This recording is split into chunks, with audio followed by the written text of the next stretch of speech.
পরিত্যক্ত এই বাড়িটি নিয়ে মদিনাবাসী ও পর্যটকদের যেন কৌতূহলের শেষ নেই। ये रसूल पाक की बेटी हज़रत फातिमा ज़हरा का घर है, इमाम हसन हुसैन की वालदा है। হুসাইন বিনতে ফাতেমা তিনি এখানে বাড়ি করেন এবং এখানে এই বাড়িতে রাসূল সাল্লাল্লাহু আলাইহি সাল্লাম এসেছেন। কেউ বলছেন এটি মহানবী সাল্লাল্লাহু আলাইহি ওয়াসাল্লামের কন্যা হযরত ফাতেমা রাদিয়াল্লাহু তাআলা আনহার বাড়ি।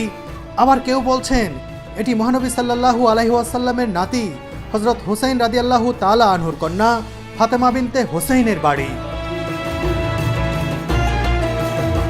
বাড়ির মালিকানা বিষয়ে মতভেদ থাকলেও এই বাড়িতে যে দিনের নবী নিয়মিত আসতেন তা নিয়ে একমত সবাই। এই দরজা দিয়েই মহানবী হজরত মুহাম্মদ সাল্লাল্লাহু আলাইহি ওয়াসাল্লাম এই বাড়িতে প্রবেশ করেছিলেন, বেরিয়ে গিয়েছিলেন। এই দিক দিয়েই তিনি হেঁটে গিয়েছিলেন। বন্ধুরা, এটি প্রকৃতপক্ষেই কার বাড়ি আর এটি নির্মাণের পেছনের ইতিহাসটাই বা কি, তাই পরিষ্কার করার চেষ্টা করব আজকের এই ভিডিওতে।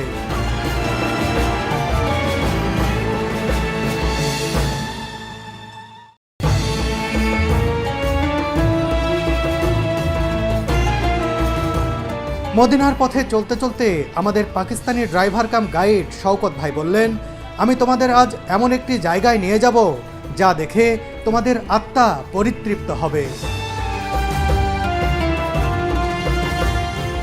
जो चीज तुमने अभी देखेगा ना, तुम्हारा दिल इतना बड़ा हो जाएगा।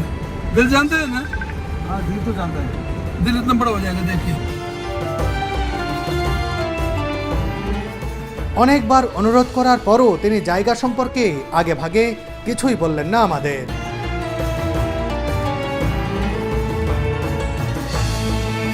কিছু দূর এগিয়ে তিনি একটি ভাঙাচোরা পরিত্যক্ত বাড়ির সামনে গাড়ি থামালেন।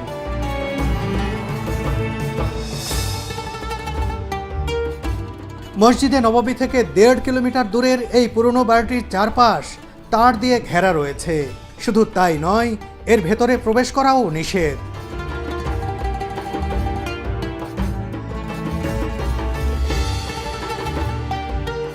अस्सलाम वालेकुम।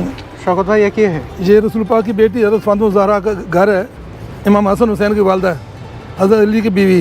वो इधर मुकीम थी और जब रसूल पाक मिलने के लिए आते थे तो वो सामने मस्जिद है 2 मीनार वाली, उधर नमाज असर के अदा करते थे। ये जो घर है, ये पुराना घर है रसूल पाक की बेटी फातिमा बिन्त रसूल का। हसन हुसैन भी यहाँ से यहीं खेले थे छोटे से। फिर यहाँ से यहीं से करबला गए थे, यहाँ से मक्का गए, मक्का से करबला गए, इराक गए, यहीं से गए थे। নবীজির কন্যা হযরত ফাতেমা রাদিয়াল্লাহু তাআলা আনহার বাড়ির সামনে দাঁড়িয়ে রয়েছি, এটা ভাবতেই গা শিউরে উঠছে। নিজের চোখেই যেন বিশ্বাস করতে পারছি না। মুসলমান হিসেবে ফাতেমা রাদিয়াল্লাহু তাআলার ঘর দেখতে পেরে আমার এত ভালো লাগছে, এত ভেতরে ভেতরে এত মানে কি বলবো, খুবই ভালো লাগছে। এখান থেকে ইমাম হাসান হুসেন যে কারবালার ময়দানে গেছিল, প্রথমত এখান থেকে যাওয়ার পরে মক্কা গেছিল, মক্কা থেকে পরে ওই জায়গায় গেছিল। হাসান হুসেনও এখানে? হ্যাঁ, হাসান হুসেন এখানেই থাকছে, এখানেই বড় হয়েছে। কৌতূহলবশত তথ্যটি ক্রস চেক করার জন্য গুগলে সার্চ করলাম। অনলাইন পত্রপত্রিকায় এ বিষয়ে কিছু লেখা আছে কিনা খুঁজে দেখলাম। এরপর মদিনার সাংবাদিক ও কন্টেন্ট ক্রিয়েটরদের সাথেও কথা বললাম। পরে কন্টেন্ট ক্রিয়েটর মামুন ভাই ও শহীদুল ভাই নিশ্চিত করলেন যে এটা আসলেই মহানবী সাল্লাল্লাহু আলাইহি ওয়াসাল্লামের কন্যার বাড়ি নয়, এটি তার নাতি হযরত হুসাইন রাদিয়াল্লাহু তাআলা আনহুর কন্যা ফাতেমা বিনতে হুসাইনের বাড়ি। ফাতেমা রাদিয়াল্লাহু তাআলা আনহার নাতনির বাড়ি, তাই কিন্তু মানুষ এখানে প্রতিদিনই আসেন এই বাড়িটি দেখতে। দেখুন, এটি হচ্ছে এই বাড়িতে প্রবেশের মূল দরজা। এই দরজা দিয়েই তারা প্রবেশ করতেন। আর এই পাশে হচ্ছে জানালা রয়েছে, এই যে জানালা দেখতে পাচ্ছেন।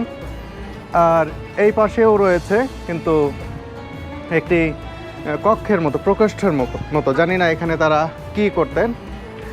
আর যে এই দরজা দিয়েই তারা প্রবেশ করতেন। আর এখানে একটি জানালা আমরা দেখতে পাচ্ছি, আর চারিদিক ঘিরে রাখা হয়েছে। এই বাড়ির ভেতরে প্রবেশ করা কঠিন, এখন প্রবেশ করা যাবে না আর কি, সেভাবে ঘিরে রাখা হয়েছে।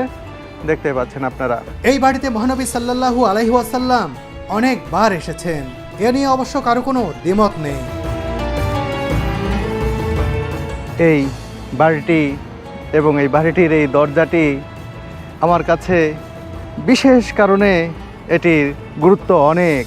এই যে দরজা দেখছেন, চিন্তা করতে পারেন এই দরজা দিয়েই মহানবী হজরত মুহাম্মদ সাল্লাল্লাহু আলাইহি ওয়াসাল্লাম এই বাড়িতে প্রবেশ করেছিলেন, বেরিয়ে গিয়েছিলেন। এই দিক দিয়েই তিনি হেঁটে গিয়েছিলেন। চিন্তা করতে পারেন। এই পাশে একটি মসজিদ রয়েছে, 2 মিনার বিশিষ্ট একটি মসজিদ। এখান থেকে দেখা যায় ওই যে দেখুন, ওই যে ওই মসজিদ, ভালো করে যদি দেখাতে চাই, ওই যে দেখতে পাচ্ছেন, এই মসজিদেই নামাজ আদায় করেছিলেন হজরত মুহাম্মদ সাল্লাল্লাহু আলাইহি ওয়াসাল্লাম এখান থেকে গিয়ে। আর এখানে তিনি মাঝে মাঝেই আসতেন। এই বাড়িটি তৈরি সম্পর্কে লোকমুখে প্রচলিত ইতিহাস জানাচ্ছি আপনাদের। 7ম শতাব্দীতে মসজিদে নববীর সংস্কার ও সম্প্রসারণের সময় হযরত ফাতেমা রাদিয়াল্লাহু তাআলা আনহার ঘর মসজিদের অন্তর্ভুক্ত করা হয়। ওই সময় ইমাম হাসান ও হুসাইন রাদিয়াল্লাহু তাআলা আনহুর পরিবারও সেখানেই বসবাস করত।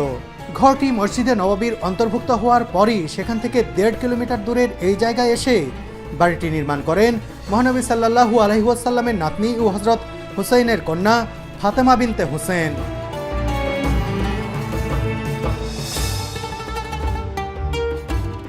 সেই সময় পানির চাহিদা মেটাতে এখানে কুয়া খননের উদ্যোগ নেওয়া হয়, কিন্তু একটা পর্যায়ে শক্ত পাথরের কারণে খনন কাজ চালিয়ে যাওয়া আর সম্ভব হচ্ছিল না। তখন হযরত ফাতেমা বিনতে হুসাইন তার কর্মীদের কিছু পানি আনতে বললেন। ওই পানি দিয়ে তিনি অজু করে বাকি পানি কুয়ায় ফেলে দেন।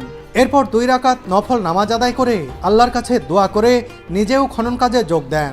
কিছুক্ষণের মধ্যেই শক্ত পাথরটি ভেঙে যায় ও নিচ থেকে পানি ওঠা শুরু করে। তখন থেকেই এই কুয়াকে বরকতের কুয়া হিসেবে গণ্য করেন মদিনাবাসী।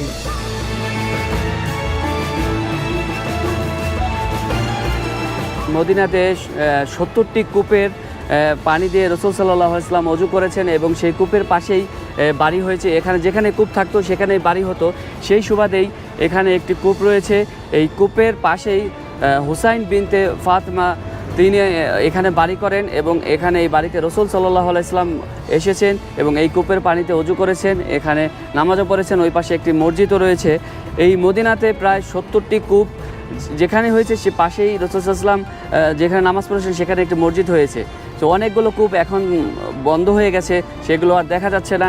আর এই কূপটাও পরবর্তীতে তুর্কির শাসন আমলের সময় পুনর্নির্মাণ করা হয় এবং আমরা শুনেছি যে এই জায়গাটিও সৌদি সরকার পুনর্নির্মাণ করার পরিকল্পনা চলতেছে এবং এটার কাজ খুব শীঘ্রই ধরবে ইনশাআল্লাহ। এবং মদিনার সকল পর্যটন স্থানগুলোই তারা পুনর্নির্মাণ করতেছে যাতে করে হাজিগণ এসে সুন্দর মতো দেখতে পারে। যেই কূপগুলো আগে বন্ধ হয়ে গিয়েছিল সেগুলো সুন্দর করে চালু করার ব্যবস্থা করতেছে।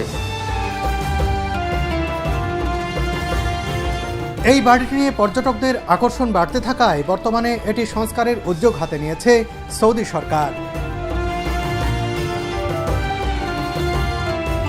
মূল সংস্কার কাজ শুরুর আগে নকশা প্রস্তুতের কাজ চলছে এখন। বাড়িটির আসল অবয়ব যাতে বিকৃত না হয়ে যায় এজন্যই নিখুঁতভাবে নকশা তৈরি করছেন পুরাতত্ত্ববিদরা।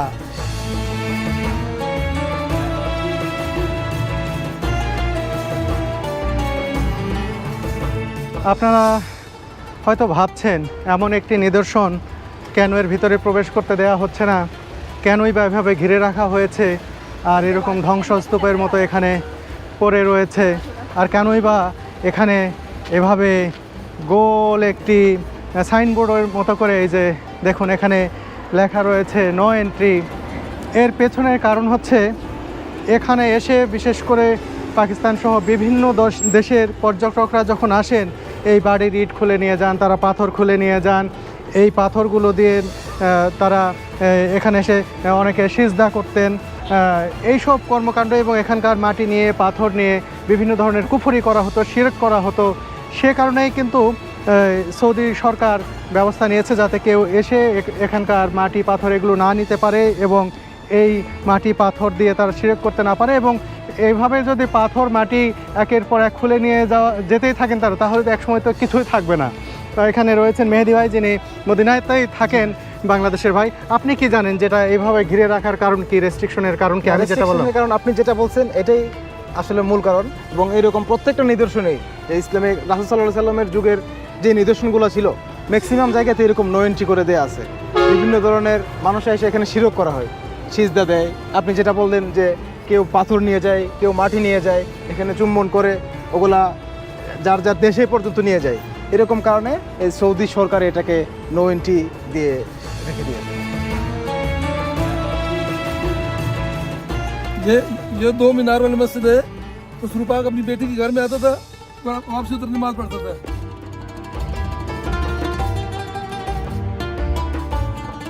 হজরত ফাতেমা বিনতে হুসাইন রাদিয়াল্লাহু তাআলা আনহার বাড়ি দেখে যাবার সময় 2 মিনারওয়ালা সেই মসজিদটিও দেখে নিলাম ভালো করে। আগেই বলেছি, মহানবী হজরত মুহাম্মদ সাল্লাল্লাহু আলাইহি ওয়াসাল্লাম এই মসজিদে নামাজ আদায় করেছিলেন।